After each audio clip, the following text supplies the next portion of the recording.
অনেকেই আছে এই জগতে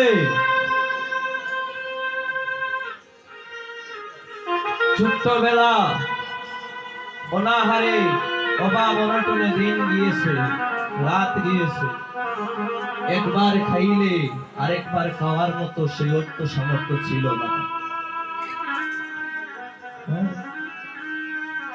ইচ্ছে হলেও ইচ্ছা মতো খাইতে পারছে না, অভাব ছিল। এখন অনেক টাকা পয়সা হয়েছে, লক্ষ লক্ষ টাকায় আছে, গাড়ি আছে, বাড়ি আছে, সবই আছে, তবে এখনো খাওয়া যাচ্ছে না। বলে কেন? বিষমে ব্যাধি। ডাক্তার বলেছে তোমাকে রাত্রে একটা রুটি খাইতে হবে, দুইটা খাইলে চলবে না। বলে সুখটা কোথায় বাবা? যখন টাকা ছিল না তখনই আমি অসুখী, এখন আমার টাকা হয়েছে এখনই আমি অসুখী। নিজের ইচ্ছা স্বাধীন কিছুই করা যায় না। 10 তলা বিল্ডিং আছে, বলে স্বামী তাকে 10 তলায়, স্ত্রী তাকে 20 তলায়, সুখ কোথাও নাই। কারো জায়গা সম্পত্তির কোনো অভাব নাই, তবে তার একটা সন্তান নাই, সে কি সুখী বাবা? বলে সুখ নাই। কারো 10টা সন্তান আছে, তবে তার টাকা পয়সা জায়গা সম্পত্তি কিছুই নাই, তারও একটা চিন্তা, সেই সন্তানদেরকে আমি কেমন করে মানুষ করি। বলে সুখ কোথায় পাওয়া যায়?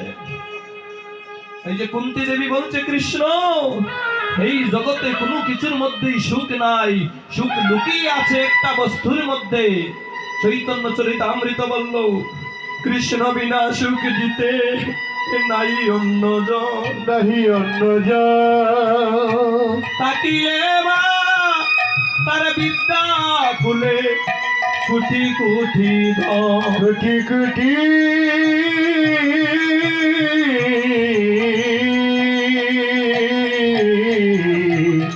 কোটি কোটি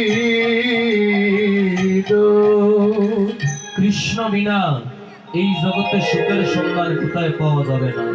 এর জন্যই চৈতন্য চরিতামৃতে বলা হলো, কৃষ্ণ বিনে সুখ দিতে নাহি অন্য জন, তাকিলে বা বিদ্যা খুলে তার কোটি কোটি ধন।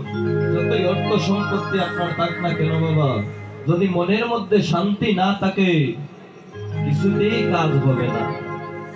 তো আমরা ভগবানকে ডাকতে পারি না কেন ডাকার মতো?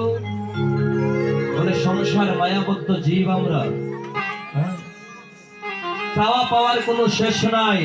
প্রত্যেক দিনই ঠাকুর ঘরে যাই, প্রণাম করি, তবে প্রণামের বিনিময়ে একটা শর্ত থাকে যে ভগবান আমাকে এই দাও, সেই দাও, টাকা দাও, পয়সা দাও, সবকিছু দিয়ে দাও।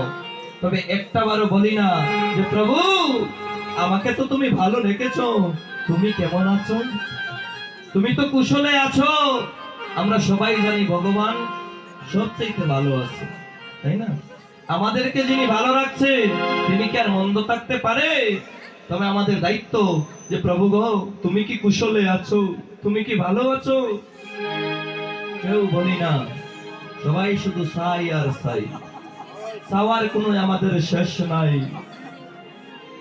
এই সংসার মায়ায় আবদ্ধ হয়ে ভুলে গিয়েছি আমরা আমাদের পরম পিতাকে, যার কাছ থেকে বিদায় নিয়ে এই জড় জগতে আমরা ভূমিষ্ঠ হলাম।